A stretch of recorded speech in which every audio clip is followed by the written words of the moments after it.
Good morning, and thanks for joining us this morning.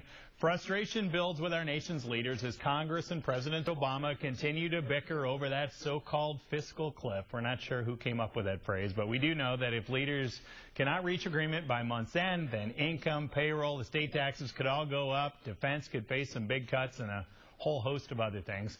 Joining us now this morning, we want to talk to Matt Sinovic, the Executive Director of Progress Iowa. Good morning. Thanks for coming in. Thank you, Dave. Yesterday, you had a little event at Congressman Tom Latham's office. Senator Chuck Grassley's office had a little fun with this fiscal cliff. You had the fiscal carols, sang a little song to try to get them not to block the tax cuts, or you want them to agree to raise taxes on people who make more than $250,000.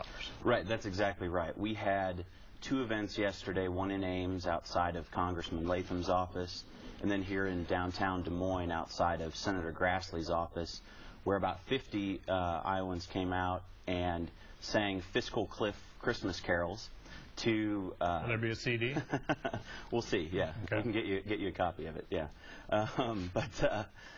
So we were trying to add a little bit of lightheartedness to a very, very serious discussion.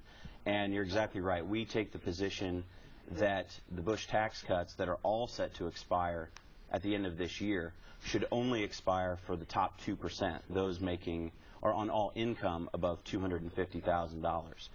If nothing happens, if Congress takes no action, then middle-class, working-class Iowans are set to see a tax hike, and we just can't afford that right now. All right, now you were targeting the two Republicans. We know where your stance is on here. Tom Harkin will also be involved in these talks as well. Are you communicating with his office? What are you pushing? What's going to make the deal happen here? Sure. Well, what we're doing is we're trying to engage at a grassroots level and get Iowans to contact all their members of Congress. So if they go to IowansForTaxFairness.com, we have a petition set up where if you or anybody else wants to go on there and sign our petition, it'll automatically generate a message to your member of Congress, whoever it is, and both Senator Harkin and Senator Grassley.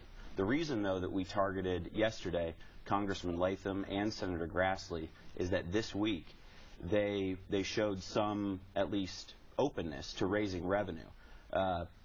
Senator Grassley has not signed the infamous Grover Norquist pledge. Right. Tom Latham has, but this week he actually said that he sort of distanced himself from that, saying that our problems are too big to worry about a guy like that.